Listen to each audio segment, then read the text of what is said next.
Father, we pray for our community and ask, Lord, that you just continue to bless this great community. We ask that you make provision for every need. Lord, we will give you the praise and put you first. In Jesus' name we pray. Amen. Amen. Pledge allegiance to the flag of the United States of America and to the republic for which it stands, one nation, under God, indivisible, with liberty and justice for all. Thank you very much. Report from the county mayor. Mayor's absent. Adam, you have anything? Yes, sir. I'm cognizant of the fact there are no agenda items, but I have information that's hot off the press from the City Council related to your vote next Monday, 2 Mondays from now, on the 4th. The City Council today passed some changes to the MOU. We don't have copies of that for you tonight, but I can assure you you'll have copies before you vote on it. But I did want to bring it up, and the mayor asked me to bring it up tonight since this is a work session before that voting session. 3 important pieces that have changed. One, they will, in writing, agree to take in both Minnis Road and the portion of Tasso Road that were affected by the annexations. So those will be put in the MOU as well, in writing. They are going to also include a hold harmless clause as it relates to the loss of fire tax. Essentially what they're agreeing to do, if we agree to the MOU, is that they will reimburse us for 1 year worth of the lost fire tax from the property that's annexed, or the parcel that's annexed. And a third piece, this is independent of the MOU, but they are offering and hoping to form a joint committee to study the long-term permanent solution to, namely, the effect of annexations on emergency services and their response.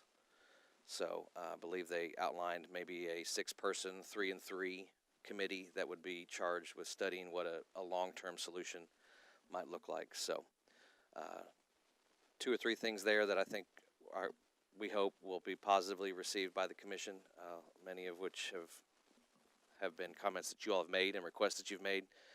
And so the actual copy of the MOU will be updated, and when they give us that, we'll make sure that we get that to Lori and that you all have a copy of it to look over before you vote on it on the 4th.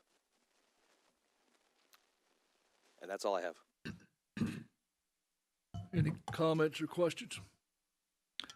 We'll now go to reports from the committees and our districts. Prior to starting, I will say that I just want to remind everyone that today is Senior Appreciation Day, so let's wish our senior, Louis Alford, a happy birthday. I am not the senior. You're sitting, the guy next to your left, 2 down, is the senior. Well, you're awful close to the numbers match, I think. When you get our age, a couple of months really don't make a difference. That's very true. We'll start on our right with Commissioner Beatty, please. I have nothing to report today. Commissioner Hughes not here. Okay, we'll move along to Commissioner Alford. Second district doing well. I'd like to have some time after you go through committee meetings, if possible, Chairman. No problem at all. Commissioner Blake. Thank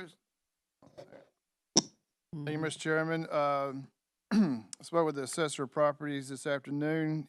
He would like to inform everyone that the reappraisal, as you well know, this is a reappraisal year. The reappraisal notices will be mailed out this Wednesday. Everyone should be on the lookout for their notice by the end of the week. Should anybody have any questions or concerns, please call 423-728-7128. As I said, this is the reappraisal year. Once the assessor property is finished with his reappraisal program, then the county commission has the responsibility of readjusting or resetting the tax rate. As you know, right now the tax rate is 1.4392. It's anticipated that it will obviously go down to a certain number so that the county doesn't benefit from the appraisals going up. With that, that's all I have, Mr. Chairman. Thank you. Yes. Tell him to come over here. We don't want to talk on the phone. Tell him come over here where we can talk to him. Will do. Anything else? That's it. Commissioner Collins, please. Thank you, Mr. Chairman. All's well in the third. Commissioner Winters. Mr. Chairman, this past week we lost a hero in Bradley County, in Earl Rowan. I got to know Earl at an early college age for me. He was in college at that time, left Lee and went to East Cleveland. And East Cleveland, he became a basketball coach of little boys, sixth graders and fifth graders, and they had no gym there at that point in time. They had no place to play, and he'd pick up 8 to 10 of them and put them in the back of a pickup truck and go find a place for them to play. Those little boys became so good that they won the whole county tournament for several years straight in a row. Earl moved from there and moved on to Lee University, Lee College in that day, coached at Lee College, and then followed when Mr. Hughes went, his former coaching partner, went to Bradley Central High School. He went over to coach at Bradley. But when he was at Bradley Junior, in the middle of all that, he coached my son. And my son had a lot of talent, he thought, and didn't need to practice a lot. And he's a seventh grader. Coach Rowan brought him over, and he said, son, you're going to have to work out a little harder. You're going to have to learn to do this and learn to do that. He said, oh, I think I can handle that, Coach. He said, well, if you don't do that this summer, you're not going to play for me. And he worked all that summer and got to play for Earl. Earl mixed his professional work with molding and modeling for kids and young people. He's a great loss to us in this community. He also was a personality and character on the radio for all the ball games, and he had something to say about everything going on. It is a jewel, and I think his funeral will be April 12th, I think is the date, and we'll send him home and celebrate him home. He's a great, he's what all teachers ought to be, where not only do they teach subjects, and he taught history, they like to talk current events, there's stories to be told. I won't talk anymore, but Earl will definitely be missed, and he's in heaven today. Commissioner Gilbert. I'd like to echo, Mr. Chair, all the words that Mr. Winters said about Earl Rowan. He's one of the greatest teachers I ever had. I never had him as a basketball coach, but I really looked up to Mr. Rowan. He was a good man. And Mr. Chair, the Juvenile Committee will be meeting at 1:30 p.m. here in the courtroom tomorrow. And that'll be all for me, sir. Thank you. Commissioner Thompson, please. Nothing to report, Mr. Chairman. Thank you. Commissioner Goins. Fifth District's doing well, but I hated to hear about Coach Rowan, my history teacher. He was a great, great guy. Commissioner Slater. Thank you, Mr. Chairman. I'd just like to congratulate Commissioner Blake on his honor, his esteemed honor from Keep America Beautiful as being a dedicated servant with their program. Congratulations, Commissioner.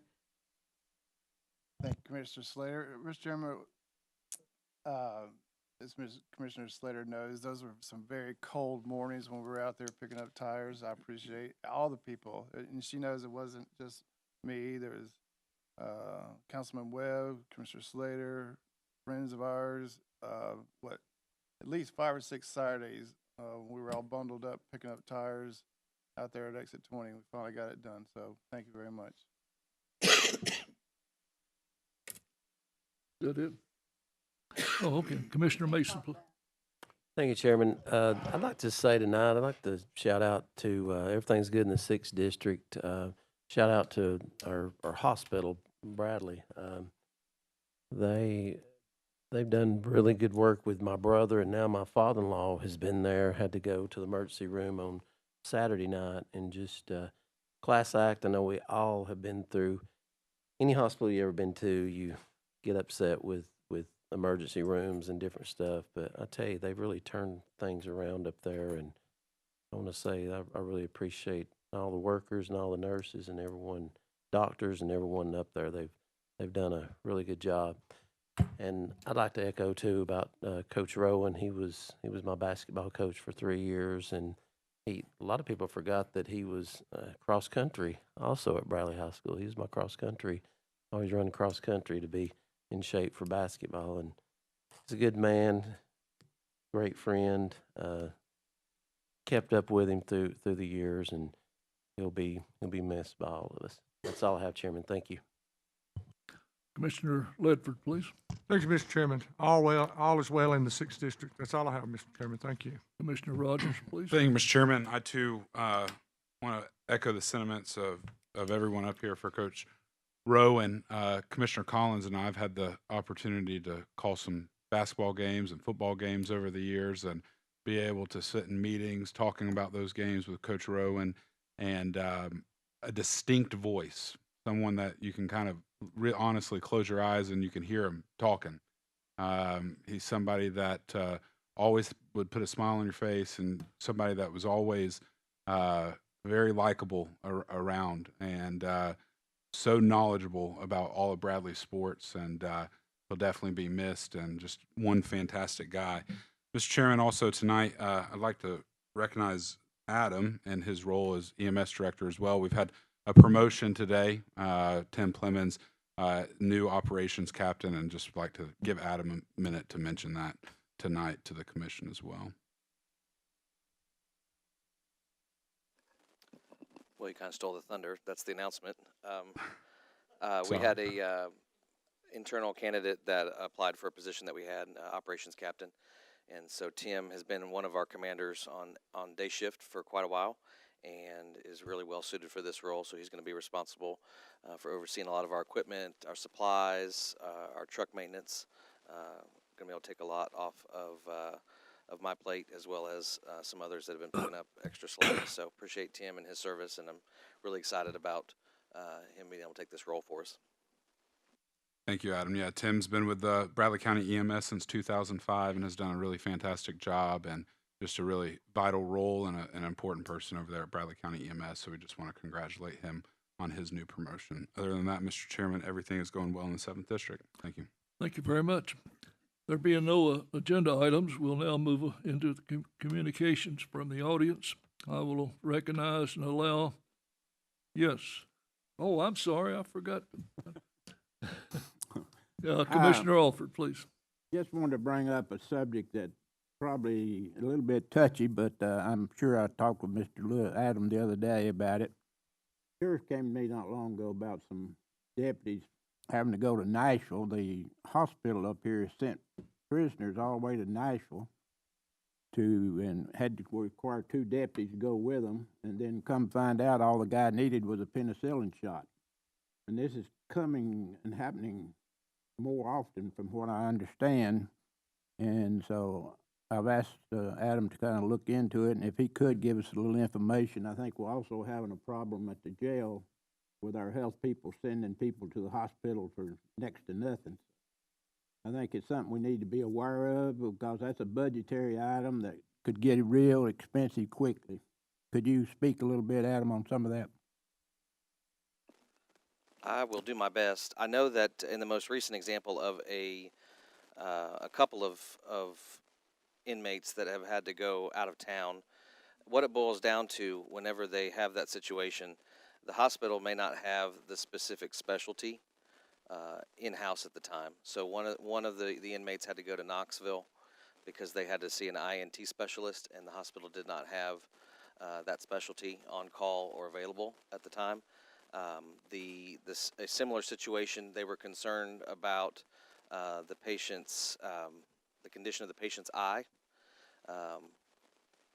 what he had, or what they believed that he had, needed to be dealt with very seriously, or he could have lost his eyesight. And so they did not have the in-house specialty to evaluate and treat that patient at the time. So those are the 2 most recent examples. I can't speak to all of them, and I wouldn't want to speak solely. I would not want to speak on behalf of the hospital either.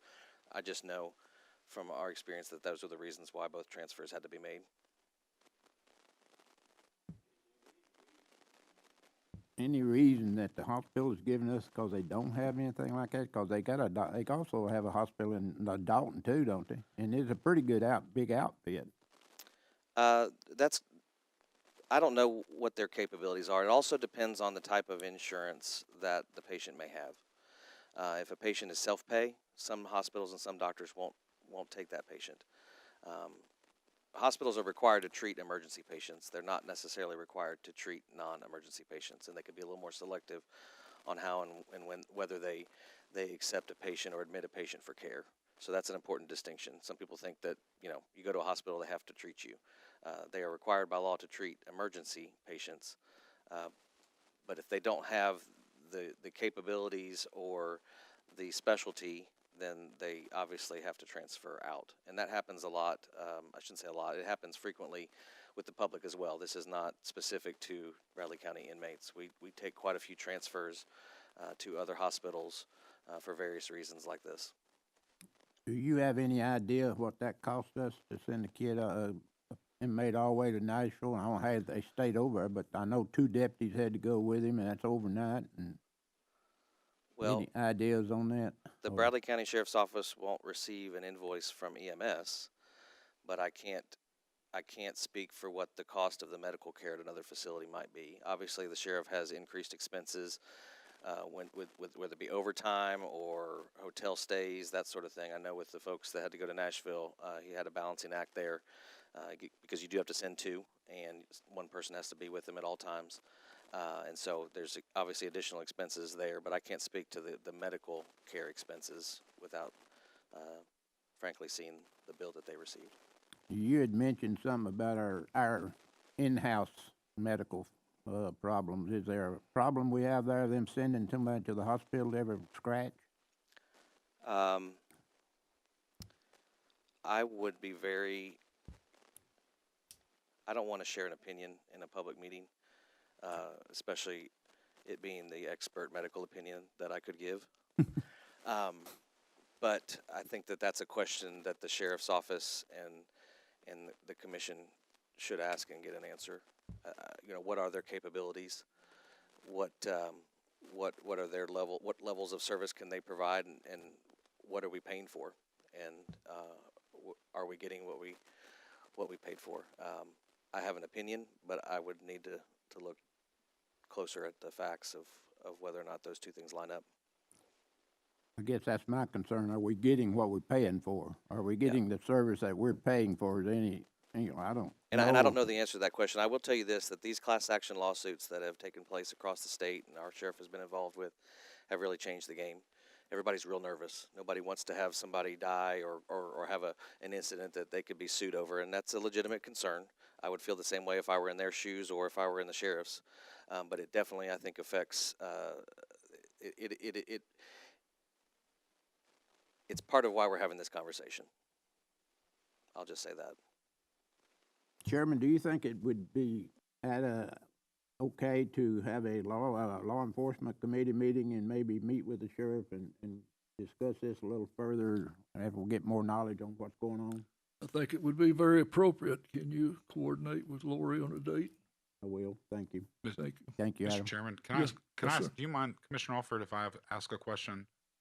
I guess my question, and Adam, I don't know if you can answer this or not, but as director of EMS and the person doing transports to that, if an inmate goes to our local hospital and then is asked to be transferred, is the hospital one who chooses that transfer to Nashville? Is there a reason why they wouldn't choose a hospital Chattanooga or their hospital in Dalton? Why they would choose somewhere in Knoxville or in Nashville or possibly down the road even Atlanta or Birmingham?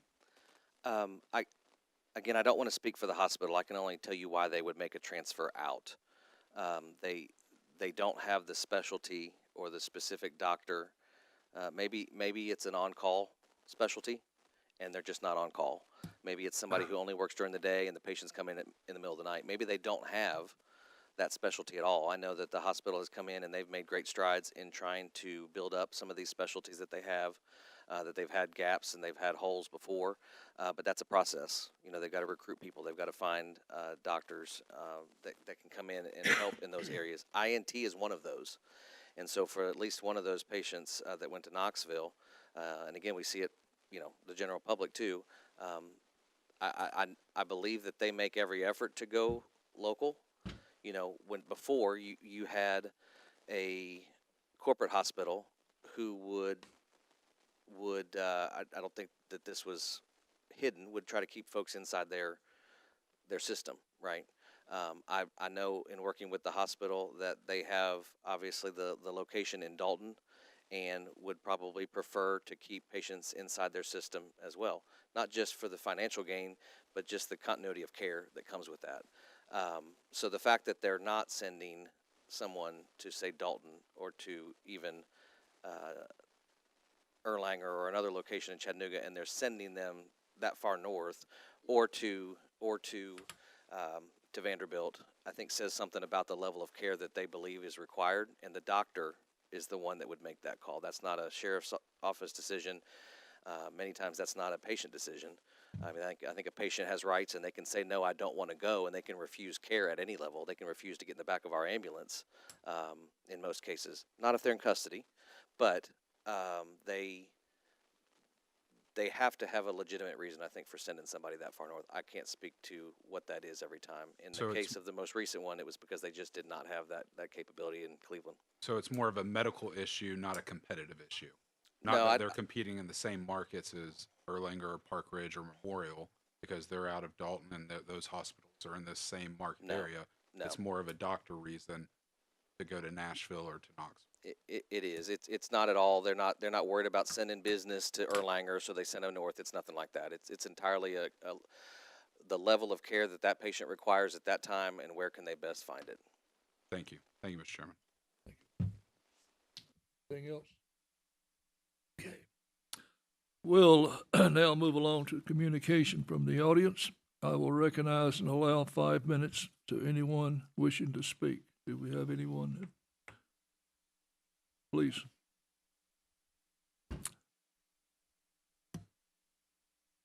Chairman, Commissioners, good evening. You may recognize me from last fall. I'm Dave Greer. And first of all, I would like to extend my sincere sympathies to everybody for the loss of the coach.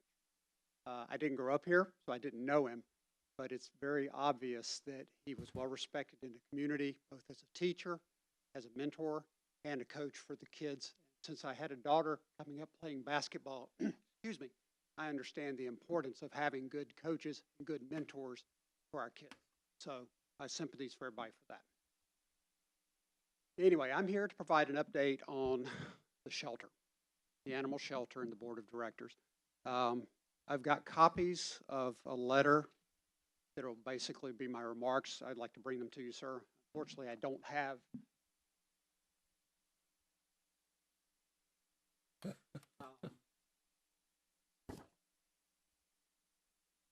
I spoke up that we were having some issues with the shelter, that I had presented a set of questions to the board of directors, asking some fairly simple questions about the tax returns, expectations for the new building, that sort of stuff. And unfortunately, I've gotten no answers to any of that. But basically, the board has also gone radio silent on everybody. They're no longer holding public meetings, which I think is in violation of the Tennessee Open Meetings Act, as I read it anyway. But I volunteer out at the shelter, so I'm not one of those folks that's staying here and standing up here going, they ought to do something. I'm out at the shelter fairly regularly, and I will say, as I mentioned in my letter, the staff that is out there is working really hard. Got some really tough conditions out there. The facilities desperately need to be improved, and I would love to see somebody from the board or somebody figure out what their process is and where they are in terms of getting a new facility started. There are people in this community, in Bradley County and Cleveland, that are certainly willing to step up and be the new board for the shelter. The problem we have call it a problem, is that the money held by the community foundation is held in the name of the current board of directors under their 501(c). If they are no longer the board of directors, they get to make the decision where that nearly $1 million goes. I'm not convinced that that would end up being used for a new facility for the county. That is my personal opinion. I would like to think I am wrong if it went to that way. Where I see the potential problem being is the county right now is paying the board of directors for about $260,000 a year, some inflation increases to provide the shelter facilities and the staff for the county. But unless there's some way of getting money released or doing something to build a new facility,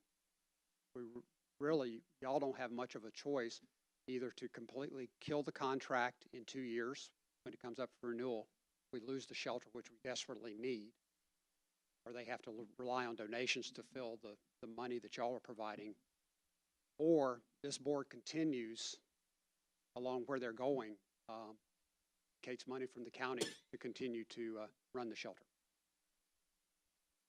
But the shelter needs some serious work. I think we all know that. Making some incremental improvements. I'm going to give them credit for that.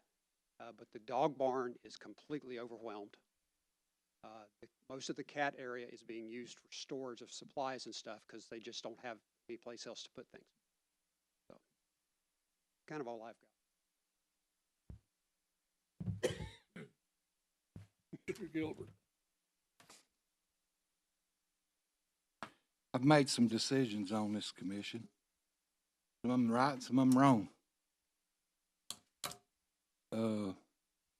Making the decision to vote on the contract for the SPCA wasn't the smartest decision for the taxpayers of Bradley County because we have got nothing for it. We need animal control. I'm going Wednesday to visit some folks out in the 4th District that live in a subdivision, and the whole subdivision's got dogs that's running around their houses barking, trying to bite them. And they call the sheriff's department. Sheriff's department comes out and tells them to, I don't even tell what the sheriff says. I don't know. I haven't heard the sheriff say it, but or his deputies. But it's not right for the county taxpayers to pay this money. $1,400,000. It's on $1,040,000 in the 4 years that we're going to be paying them. It's not right. About 3 Sundays ago, me and my wife was going to church. On the bypass, there was cars all over the road, and I told her, I said, Lord, there's somebody wrecked. So we pull up, and there's a gentleman out in the middle of the bypass chasing 2 dogs down, and they're not his dogs. And he's the next county sheriff. And I told him, I said, I've got to get my wife to church. And so she's got to teach, but I'll come back and help you. And he said, if you can just help me get them in the car, I can take them to the sheriff's office. So I gave him a card and helped him get the dogs in the car, and he took off. And while I was in class, the fire department calls me. He says, Mr. Gilbert said, we can't find nowhere to put these dogs. Said the SPCA, we called the sheriff's department. They have nowhere. The SPCA won't be open till Tuesday. And I told him, I said, well, just take them down to my house and put them in a kennel I got down at the house where I had my dog. And they put them in the kennel, and I put it on Bradley County's lost dogs. And within 5 minutes, the owners come crying because they had lost their dogs and picked them dogs up. And, but it's not fair to the taxpayers. It's not fair at all for us to be paying that kind of money and not getting no service at all, no response. When I was on the board in 2020, then the new contract come up. I did not read the contract. And the contract before that stated that there was 2 commissioners that had to be on that board. Listen, guys, what y'all done at the beginning was a good idea. Y'all had nothing but good in your heart about it and wanted it to work. But the SPCA is not animal control. They're not a dog shelter. All they do is rescue animals. That's all they can do. But we have to do something about it, and I don't know how to go about it, but I'd like to see this next budget for that to be pulled off and voted on its own. And it's just, it really ain't right. And like I say, I've got people calling left and right. You're welcome to go with me Wednesday if you want to go talk to them, any one of you. I would love for you to go with me. But everybody that calls the sheriff's department, and on that contract it says, if a dog bites somebody, you call the sheriff's department, call 911, and they'll come out and get the dog. It's not the sheriff's place to go get that dog. We need a dog shelter. And that's what they used to do. They used to have trucks that go around the county and get the dogs and take them, and people would come to this, back to the, we called it a dog pound then. They would come to the dog pound and get their dogs, and that's where we went and got our dogs when we wanted one. And I understand the whole part of no kill, but, you know, how does the city send their dogs up north? They send dogs up north left and right. And they managed to make it. Why can't we do the same thing? So that's just, you know, get out there and run with the people and help them get their dogs up. Commissioner Winters, please. You're here. Yes, sir. For doing this. What are the top happen? We haven't had all this board problem. Is it a board problem? Is it a financial problem? Is it, I know you have financial reserves in place at some point. I know there's folks that would like to build a building and do the things, and you have some that are ready to put money down when you're all ready to move. Yes. I think that's what you got going. Yes. What are the three things that really need to happen? First, second, third. My first, if I were in charge, if I were king. Okay, you're king for the day. I'm king for the day. I would put in place a new board. Yeah. I would make sure that the board was accountable to the folks that are providing the money, county commissioners, because right now there is no accountability for the money that y'all are providing, that we're providing the board to run the shelter. None. So I would put in a new board in place with accountability and defined term limits so that you can't have somebody be there forever. The second thing I would do is I would go with an aggressive community outreach program to raise the funds to build a new facility. There's property out there, I believe that in the county. Wasn't raised here, but there's property out there that we could probably put in. It doesn't have to be a fantastic building, but it could be a reasonable building laid out well that has the space that they need to handle the animals that they're getting. And then get the community involved in it. Because by and large, the community doesn't know where the shelter is. They don't know how the shelter operates. You know, like Commissioner Gilbert said, you go out there and there's nobody there for 2 days during the week. And I get that. The staff is overworked. They really are. And probably then the third thing is just a steady money flow so that you can hire people that want to be out there and you can pay them enough to put up with what goes along with dealing with animals. I grew up working on I grew up on a farm. I worked for a veterinarian for over 14 years while I was grade school to high school. Working with animals, especially abandoned, injured, anything like that can be an incredibly emotional process, whether you're attached to them or not, and not everybody's cut out for that. Right. So that would be my top three. I served on the committee to interview multiple groups that wanted to come in here and take over the animal control, as you could call it, control or support. And SPCA, we as a commission wanted to give that to a body that would take care of this. We dealt with this for years, even prior to that, organizing this. That's where our $500,000 or $250,000 comes in here. But we were promised that the SPCA would organize to a point of those folks that have a commitment like you have. They'd come forward and they would take the rest of the money that needed to be done to do all of these things. So that's what we have really, at this point in time, as a body, I don't think we think that we have the funds to do a full $5-6 million that you think may need to be done in a pilot, or $3 million or $2 million, or whatever you're thinking of for a building and this stuff. But that's what we've tried to do now for this period of time. It's raised it. It started out as a lot less than $260 million, $1,000, but at the same time, we expected SPCA to do this, and that was a group that worked with that. Now, we don't work with a group. We don't really have detailed work with them. So at this point, it is in the hands of the SPCA is what we've contracted with. Yes, sir. Now, we can, as the chair decides how we should move on this, it disturbs us that they're not meeting. I think they should be meeting, and I think all of us meet in the public. Of course, that's something probably a legal expert would have to determine. But if there are these people that really want to do that, this is not the place to. You've come and done very well in your presentation. Thank you. But it needs to go back to when that SPCA group is to meet. They need to meet, and they can't continue to have this problem and not solve it, and not have a way for the community to do what you're saying, have an outreach to raise money. People aren't going to put money into a situation that's not going to be beneficial for them to see it happen.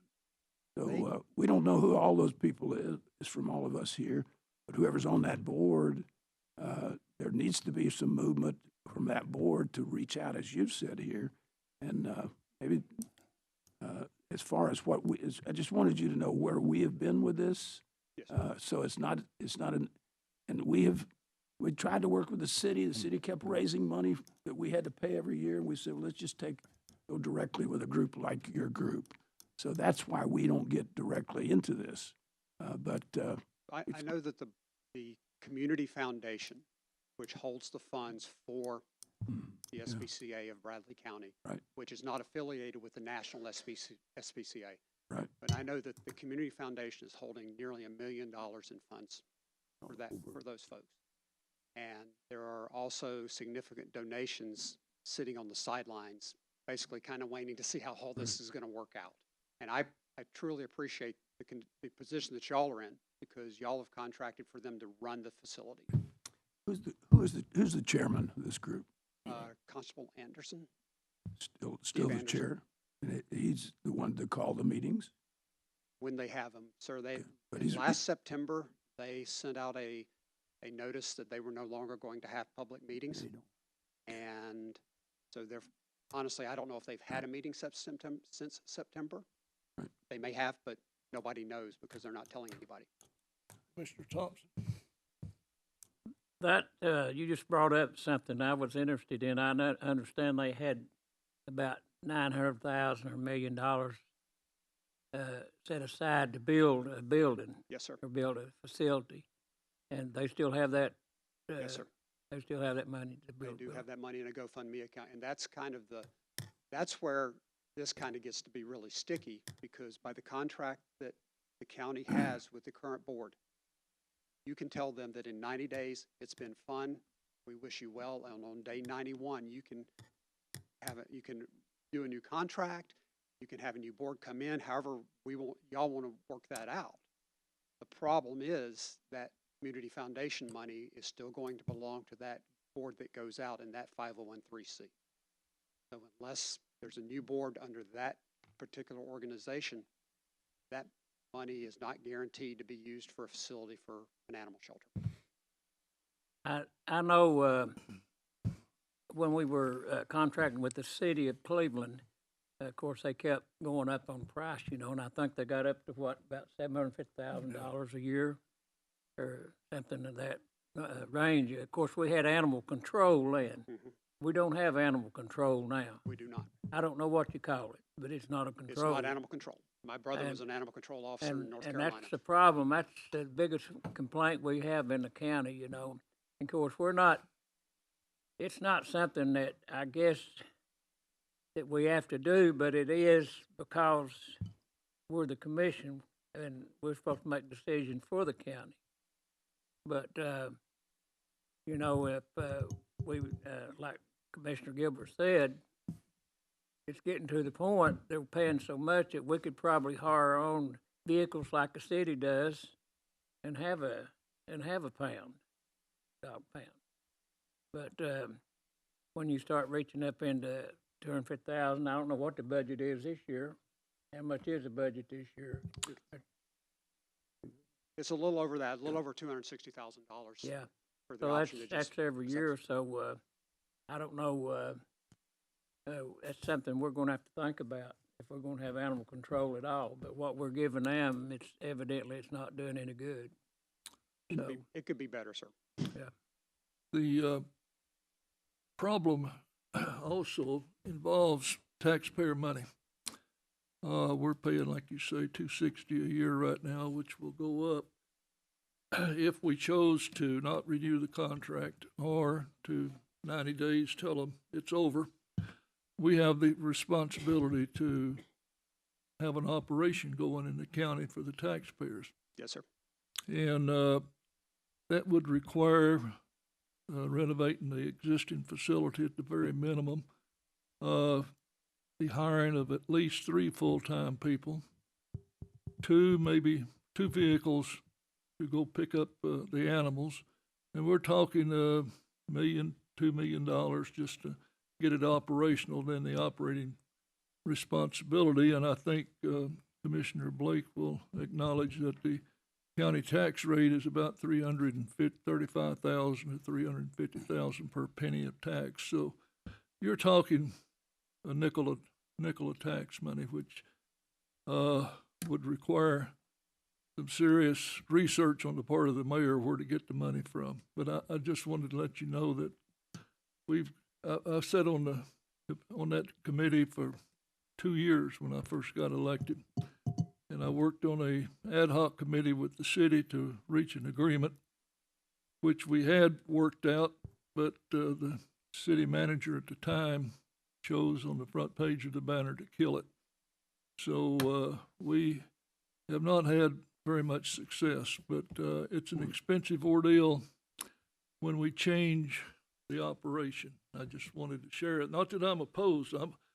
My solution to animal control is a little different than some people, but we've got to take care of it. Yeah. Go ahead. Point of order, Chairman. I haven't had a chance to speak yet. Some people spoke 2 or 3 times. Well, are you supposed to be alternating? I'm supposed to look to the right and left, but That's right. Thank you. Just a couple of clarifications on the law. They don't have to have anybody attend the meetings other than the committee. The law says they don't have to. They've got opinions. So let's get that off the table real quick.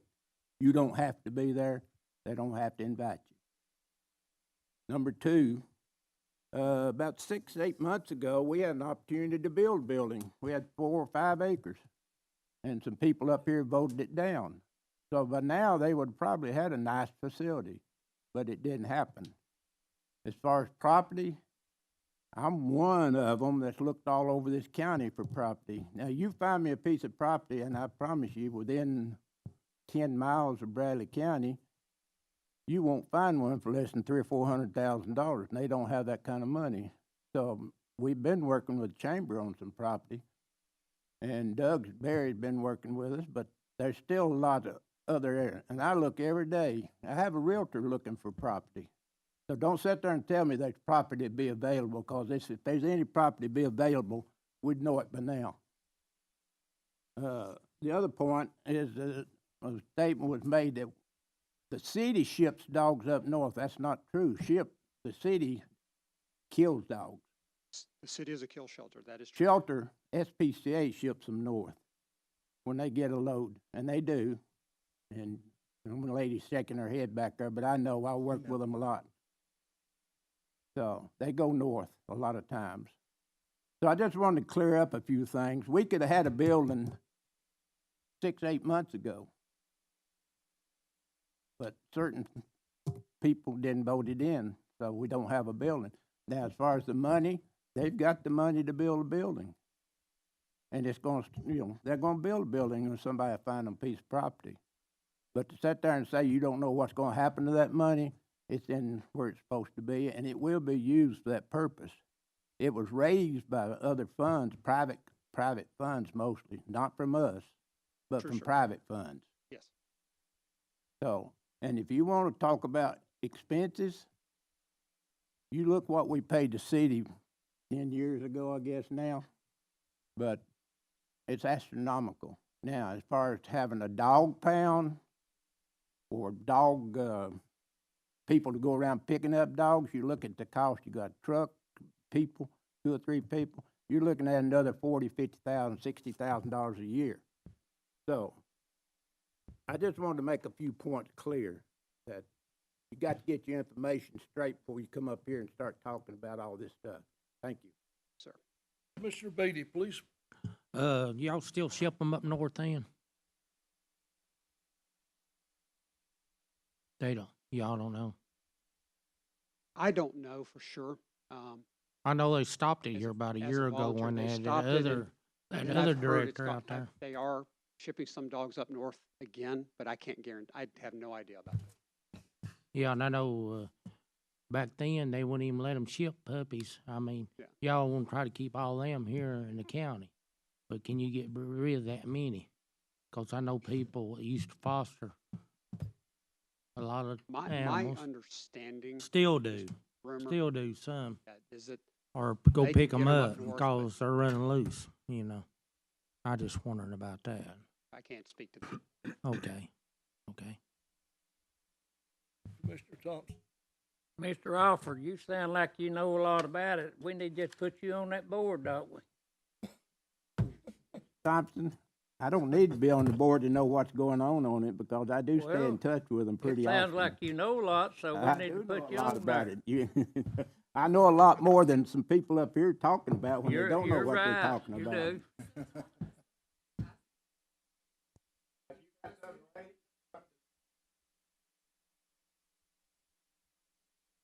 Anybody else for me this evening? Anybody else? Yes. Bobby. Okay. Ms. Slater, I thought maybe you had a question and kind of didn't get a chance to ask. I thank y'all for your time. I know it is a tough situation. It really is. I want to be part of the solution for whatever it works out to be. If it's a combination of animal control and a shelter, like I said, my brother was an animal control officer. I worked for a vet, so I know how that process goes. But I want to be part of the solution. I'm not up here just spouting off that there's a problem. Thank you very much. Anybody else? Thank you very much. Yes, sir. Anyone else would like to speak? Please.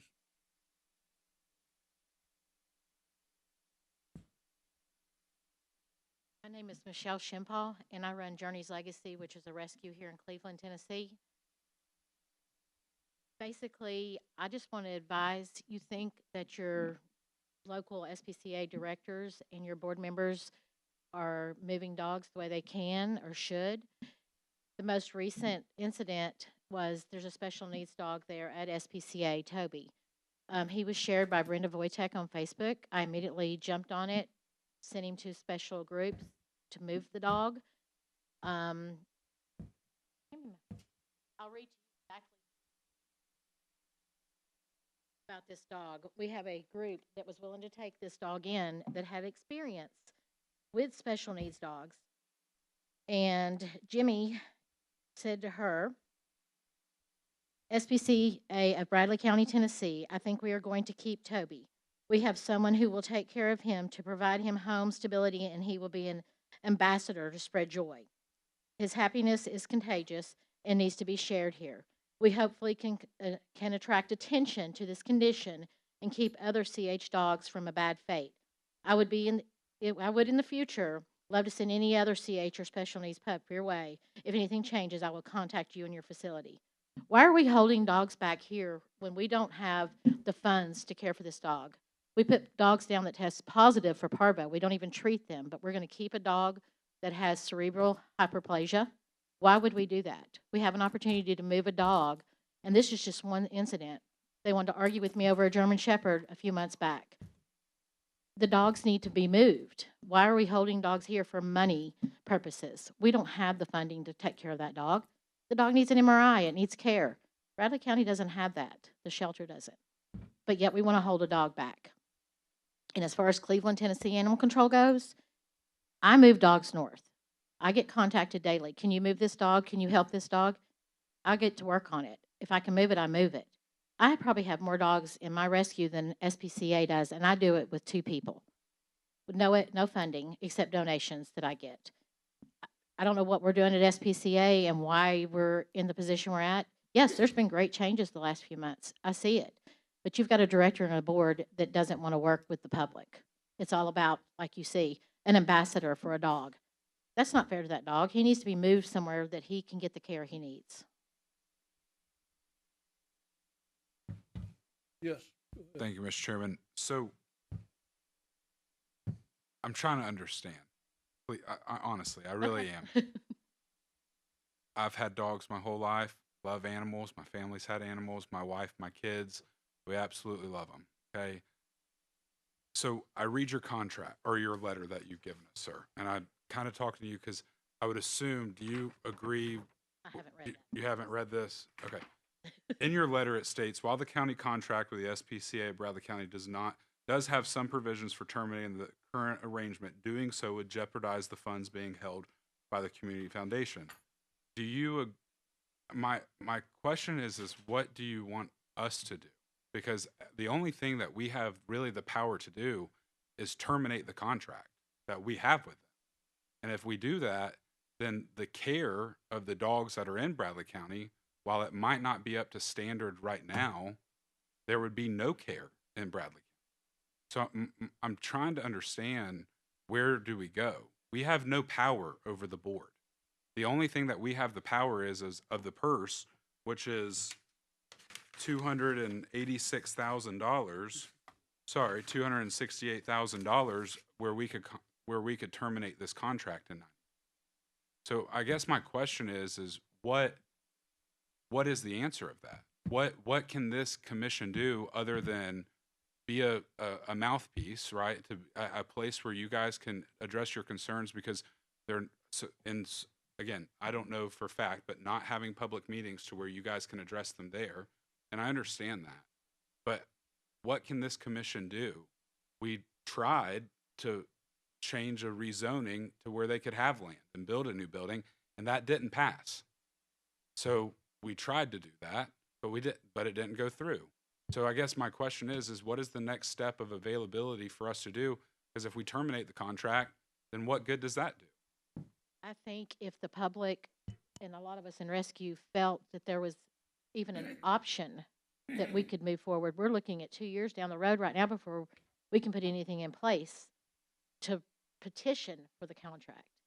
I think you would have enough people in rescue to step up and say, hey, if there's an option sooner than 2 years for us to step in and run a rescue, run a shelter or SPCA, not necessarily that name, but you would have a lot of people on board. But right now we're stuck looking at 2 years out with a plan. And in the meantime, they're so overloaded with animals, but yet they want to hold on to them for various reasons. And I think that's what you're asking. Am I correct to say that? Okay. That's the way I look at it. I've met with Adam and we were told 2 years for the contract's up. So in the meantime, we're doing our own thing and we have to wait 2 years to put a petition in. But if we saw something sooner, we could move sooner. Anyone have any questions, lady? Mr. Chairman. Yes. Just to clarify, I've got the lease right here, or the contract. Now I think Scotty will agree with me. We have 90 days. We can do away with the contract with SPCA in 90 days. But Josh is right. We got to have something in place. We can't just say, okay, we're going to get rid of them because we don't like the way Oh, they do. I agree. So we've got to have something in place. So I'm saying to you all, you're saying 2 years out, if somebody would come to us and say, hey, we've got this in place, we've got this person that's going to run it. You can't just say, okay, I like dogs, so I'm going to run it. You got to know what you're doing. Exactly. You know, you got to know how to care for a dog. I mean, you got to know different diseases they get and different things that happen to them. You can't just say, okay, I love dogs, Right. so I'm gonna run a facility. This is a major job. This ain't something that would be easy to do, but put in place something and bring it to us. I think I'm just speaking for me. Bring it to us, and if it's something we can do away with their contract in 90 days, if that's possible. I don't know for sure if we can do that. My understanding is we can, but of course we have to have something in place. That's just like saying, you know, we don't like the way they're doing, so we're going to get rid of them without something to replace it. We have to have something in place. We have dogs running around everywhere. And I agree. That this is the first time we've heard 90 days. I've always been told 2 years. We have to wait till the contract's up in 2027. Let me clarify. I've had some really productive conversations with some of these folks, and they feel like they can do a better job than the SPCA. And my advice to them was, when the time comes, which unless you do something with the contract, it's in place for another 2 years. Come to the table when it's time to rebid this contract. Come to the table with a better solution. If they feel like they're better equipped and able to do it, then that's the time to do it. So the 90 days exists, but I think Crystal would tell you you've got to have grounds to just up and blow out of a contract. You know, and we've had those conversations too. You know, there's breach of contract that could be invoked, but there's never been any real evidence of that. So the 90 days comes from the lease. That's possible, but realistically, unless You gotta have a plan. there's right. Right. And I agree. I will say, I don't want to run a shelter. I have enough on my plate with my rescue dogs, but I am all for working with one that will work with the county, the city, the public, other rescues. That's what I want. I don't want to run it, but I will help get one in place. Anyone else have any questions for the lady? Thank you very much, ma'am. Is there anyone else that would like to speak? Please.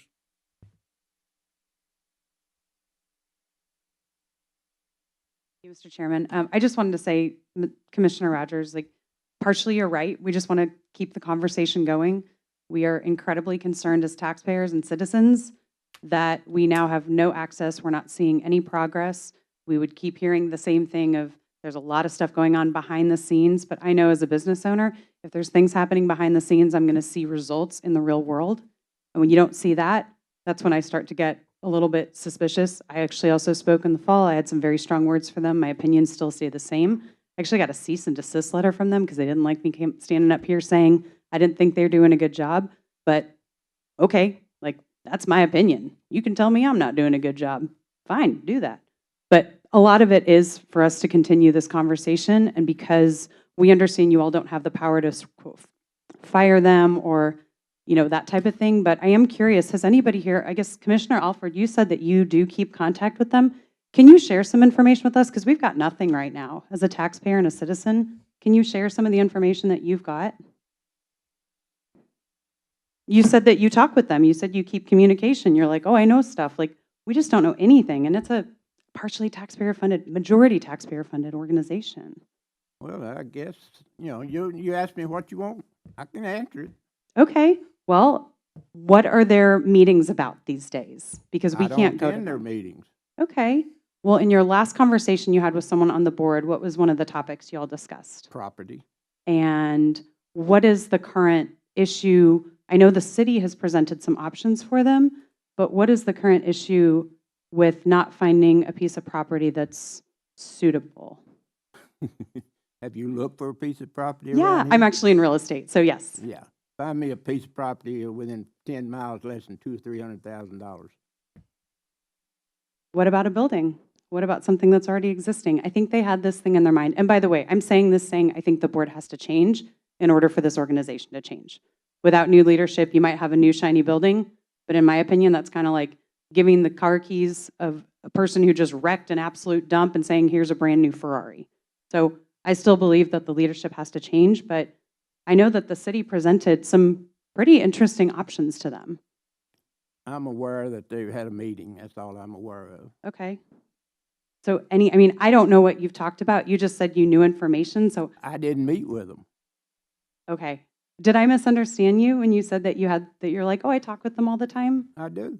Okay. But we don't talk about agreements, and I'm not here to do a question and answer. Well, I think it's important information as Well, citizens, though. if you want to talk privately later, lady, I'd be fine with you. But Okay, great. right I'd love now, that. I'm not going to sit here and answer your questions. Oh, okay. All right. Well, thank you. I'd love to talk with you privately. If we did have some plans in place and an idea, would this commission be interested in looking at them? And I guess, is there something that you all would be open to the conversation? Are people, I know you're open to the conversation. I know several of you are. In general, are people open to the conversation of a potential change?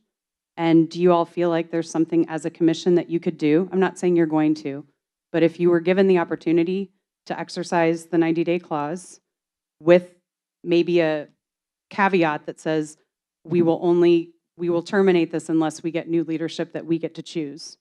Because you all should have some ownership over this. And you should have some ability to hold them accountable. You represent us as the taxpayers and citizens. It's important. We don't have the county attorney here, but allow me to say that we don't own SPCA. We have Yes, a I know. contract. It's a 501c corporation. Yes, I'm aware. We have no control over the selection of the board of directors or the operation. We're entered into a contract. And like Mr. Lewis said earlier, the 90-day clause would be hard to enforce because you've got to have documentation on how they've violated the contract. Mm-hmm. And you get a couple of attorneys together and you got a damn mess. So I don't see that happening. Okay. But we'll keep looking at it. Thank you. Our job is to work for the people of Bradley County. Yeah. That's why we're up here. Yeah. But I'm not going to be one that will sit here and tell you that I'm going to contribute to a nickel of the property tax going to animal control. That's about what it would amount to. Mm. So each employee would be probably, by the time you put the benefits in, $60,000 a year, maybe $70,000, with the salary of $40,000, and then the rest of it benefits, retirement, and all that You're stuff. saying if the county took this back over. Right. Gotcha. Right. And it would not be a no-kill facility. Right. Okay. Right. Well, I think as all of you represent constituents, there are a lot of constituents that are really, really dissatisfied. Yeah. I agree that the money we're spending, the way it's being used is not being used properly, in my opinion. I also volunteered a lot at the shelter and raised a lot of money for them. So it is concerning to me as a taxpayer, and I just appreciate you all for your time. Right. Thank you. Anyone else, please? Yeah, Mr. Chairman and Commissioners, I just wanted to follow up on Cassie's, what she just said, and just had a few questions. Commissioner Rogers, like, we agree, like, you know. I need your name, sir. I'm sorry, my name is Cody Burham, and I reside in the 3rd District.